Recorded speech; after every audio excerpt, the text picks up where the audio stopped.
Capítulo 37. La tormenta se avecina. Durante las 2 últimas semanas antes de la crucifixión y la resurrección de Yeshua, estuve con él todo el tiempo, y también durante las semanas siguientes en las que comenzó su proceso de ascensión. Fue un tiempo muy enriquecedor y poderoso, pues todos sentimos profundamente cada posible emoción.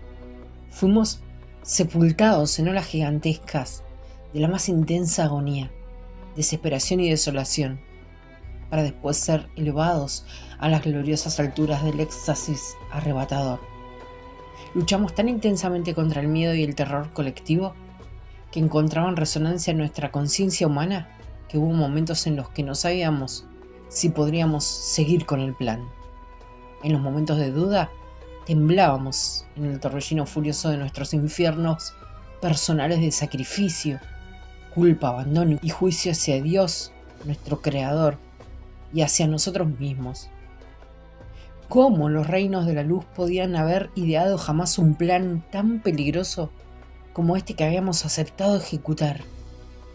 Sabía que lo que mi nieto y mi nieta habían decidido hacer probablemente catalizaría y expondría los pensamientos más benevolentes, así como los más odiosos de la humanidad. Sabía que todos seríamos puestos a prueba, ya que los extremos de la dualidad, la luz y la oscuridad, la vida y la muerte, serían congregados por igual, de modo que todo lo que alguna vez fue sembrado pudiera ser cosechado y regresado a su fuente como una unidad. En esos tiempos tan oscuros recordé aquellos días tan lejanos antes del nacimiento de Yeshua, cuando caminaba por la ladera esquemada de Galilea. En medio de las cenizas y el polvo agrio y caliente, me había sentido de manera similar a como me sentía ahora. Oh, Dios mío, ¿cómo iba a ser lo que se requiere de mí? Tales eran mis pensamientos y sentimientos. Al examinar las almas de los discípulos más cercanos a Yeshua, estaba claro que era yo sola la que pensaba y sentía así. Solo encontraba consuelo cuando calmaba por completo mi mente y contemplaba el mundo desde una perspectiva mucho más elevada. Encontraba paz cuando sentía la calma de Yeshua y su amada María, asegurándonos que todo estaba bien, a pesar de que ellos también experimentaban ambivalencias personales y colectivas. A pesar de la lucha interna de opuestos, había una esperanza renovada de que cada fragmento del yo radiante disperso en este mundo quemado se reuniría en la casa de Dios. Al abrazar totalmente lo que más habíamos temido, juzgado y expulsado fuera de nosotros mismos, ahora teníamos la posibilidad de reunir todo lo que éramos en totalidad y santidad. En la medida en que alineáramos nuestra voluntad con la voluntad divina del Padre y Madre que conoce el propósito mayor, como veíamos hacer a Yeshua y a María continuamente, también estaba en nosotros la esperanza del mundo. Sin embargo, el peso de la conciencia separada, que se contrae a sí misma con el fin de preservar la ilusión de la dualidad, se desplomaba abrumadoramente sobre nuestros hombros. Nuestros propios sentidos de limitación humana y la densidad colectiva con la cual estábamos conectados empáticamente eran como una piedra pesada sobre nuestros corazones. Pues como ves, el corazón del amor de Dios está abierto para sentir la energía de la emoción que circula por toda la vida. Yeshua nos apartó de las multitudes tanto como pudo durante esos días de intensa preparación. Cada uno de nosotros recibió consejos de Yeshua, según nuestra capacidad de entender y alinear nuestros cuerpos emocional y mental. Para algunos de nosotros, la presión sentida al sumergirnos en el mundo ilusorio del caos fue tan convincente que se ocultó toda la luz del entendimiento. El miedo aumentó en muchos de nosotros debido a la confusión y la desilusión creada por las expectativas preconcebidas de lo que iba a hacer Yeshua como Mesías. Se había profetizado que iba a conquistar a los supuestos enemigos de Jehová. Cuando él siguió insistiendo en que su reino no era de esta tierra, muchos se volvieron ansiosos. Incluso algunos de los discípulos que estaban más cerca de Yeshua comenzaron a murmurar nerviosamente entre ellos. Fue un tiempo terrible y también el más maravilloso. Nosotros que habíamos pasado por arduas iniciaciones, sabíamos que todo lo que habíamos experimentado en todas nuestras vidas, pasadas, presentes y futuras, se estaban concentrando en este punto de decisión crucial. ¿Permaneceríamos fieles a la luz del Cristo en nosotros?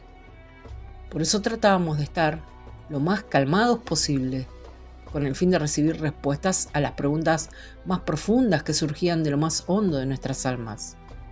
Reunimos toda nuestra sabiduría acumulada y reforzamos nuestro valor a través de la comunión constante con Dios. A veces veía temblar los cuerpos de Yeso y María.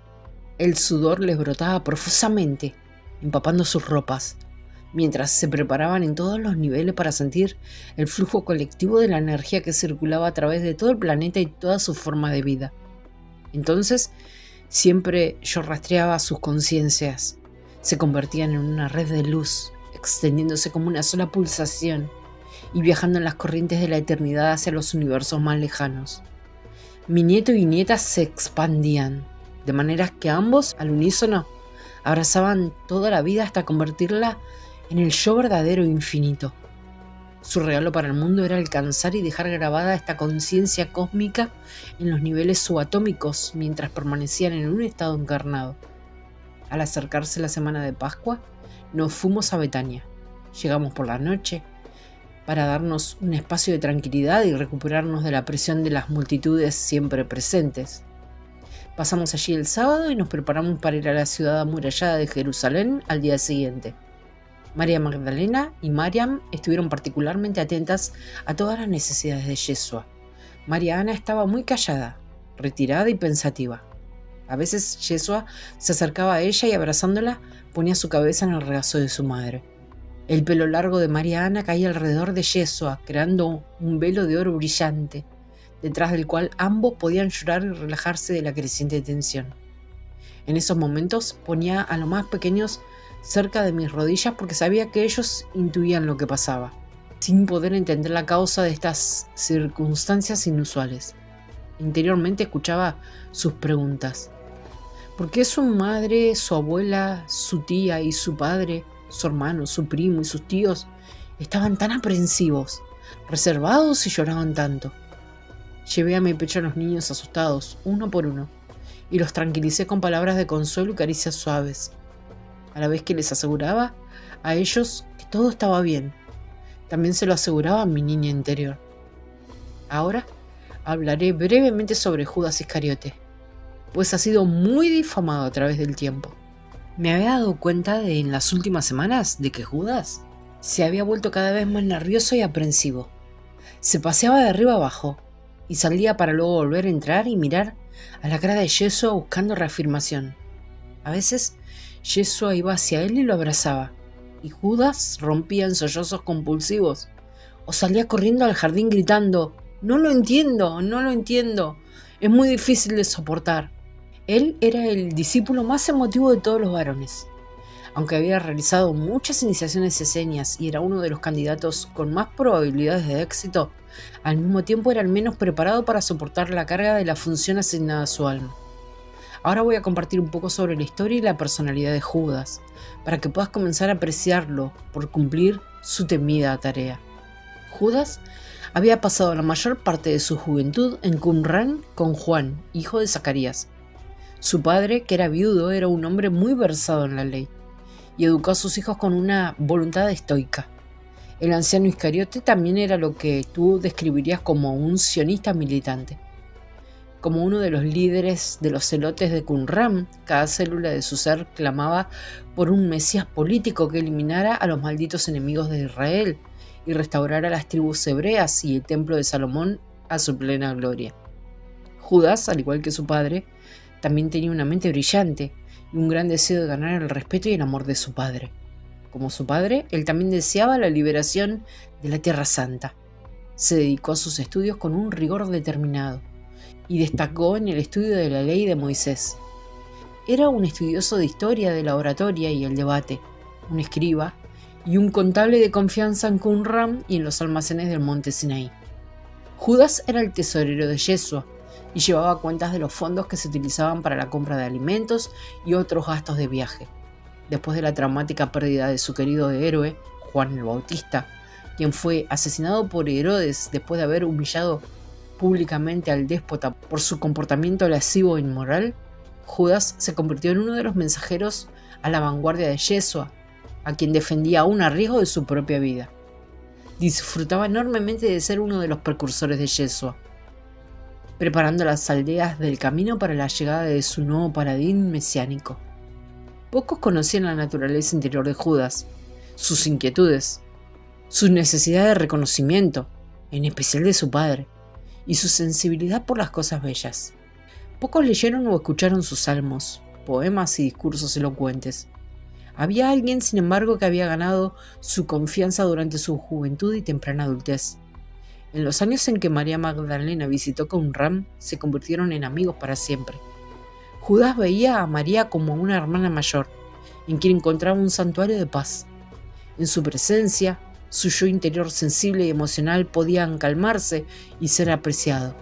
Encontraron el uno en el otro a alguien que podía entender su propensión a sentir emociones profundamente. Años más tarde, después de que Judas se suicidara durante un ataque de depresión recurrente, María compartió conmigo algunos de los notables y apasionados salmos al amado y las odas a la naturaleza que Judas había escrito como recuerdo a su valiente lealtad. Con el paso de los últimos meses, Judas había llegado a ser poco a poco más consciente del papel devastador, aunque imprescindible, que habría de cumplir. Todos los discípulos del círculo interno sabían que la demostración pública del arquetipo del héroe y el villano requería que Yeshua fuera públicamente traicionado y condenado a muerte, con el fin de demostrar la resurrección del cuerpo y la eternidad de la vida. A diferencia de los ritos secretos ocultos en las cámaras de las escuelas iniciáticas del misterio, Yeshua y sus compañeros cercanos revelarían abiertamente el rito del sepulcro.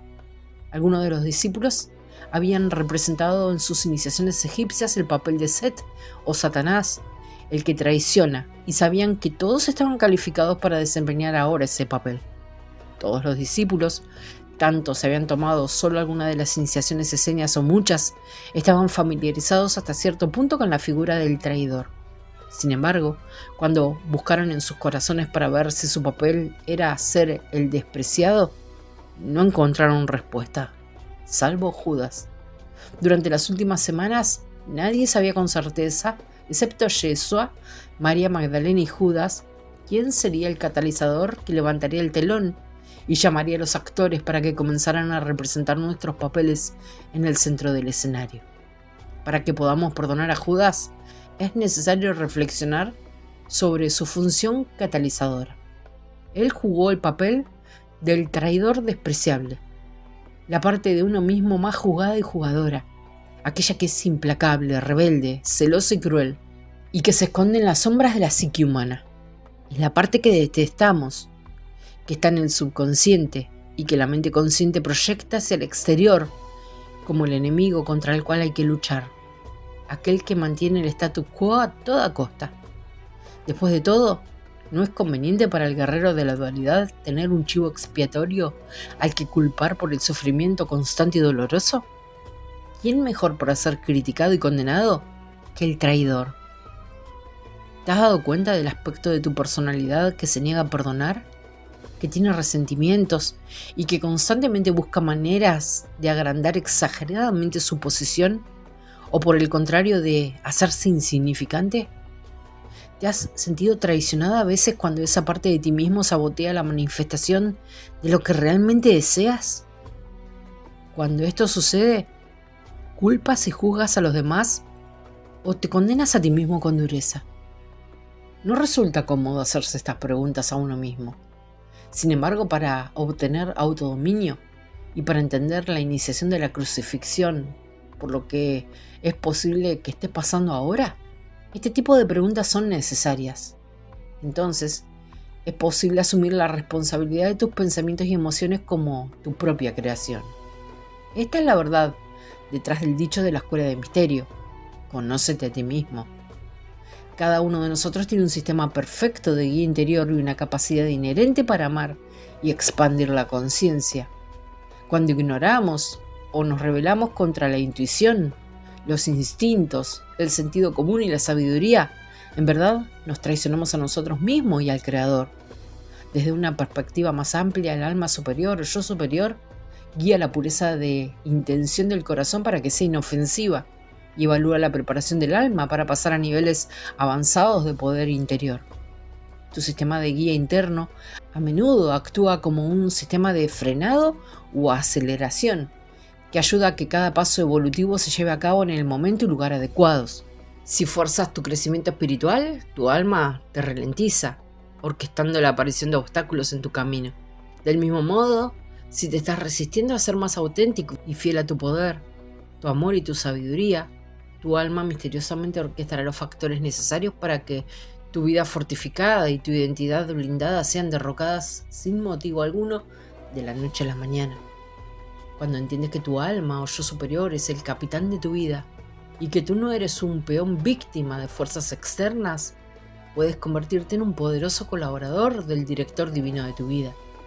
Entonces, escuchar y alinearse con la guía divina puede crear cada vez más gracia y facilitar el flujo de los cambios evolutivos constantes de la vida. Cuando sea el momento de las expansiones transformadoras de la crucifixión y la resurrección, serás retado a revisar tus apegos a creencias, relaciones y posesiones. Todo lo que te limita saldrá a la luz para que lo revises. Cuando tu identidad ilimitada y tu mundo se estén cayendo a pedazos, puedes sentirte traicionado, o por el contrario, puedes comenzar a darte cuenta de que tu alma te está liberando. Cuando el traidor, como el catalizador Judas, aparezca en el umbral de tu puerta y llame, ¿abrirás la puerta y lo recibirás como un amigo o como un enemigo? Yeshua reconoció y dio la bienvenida a Judas Iscariote como el amigo poco comprendido. Ahora te recuerdo, mi querido amigo, que esta interpretación, que a menudo va en contra de la tradición aceptada, va unida a tu responsabilidad de discernir lo que aceptas como verdadero y cómo vas a utilizar esta información en tu vida. Sin dudarlo, recibe solo lo que tu ser te dice que está alineado con el crecimiento y la evolución de tu alma. Y no juzgues el resto. Pon el resto a un lado y tal vez, retomando mi historia en un futuro, es posible que encuentres que las palabras blasfemas y heréticas de Ana ahora tienen valor para ti. He venido ahora en respuesta a nuestra llamada mutua para revelar muchas cosas que se han tapado y escondido. Asimismo, deseo que te reveles a ti mismo y recuerdes quién eres y que estés cada vez más cómodo, relajado y vulnerable a los cambios evolutivos inevitables de tu alma durante el fortalecimiento interior que se da a través de las revelaciones de uno mismo. No hay necesidad de sufrimiento durante las contracciones de parto, de la crucifixión. Cuando tu atención está en el verdadero yo de la oruga que alza el vuelo, convertida en mariposa.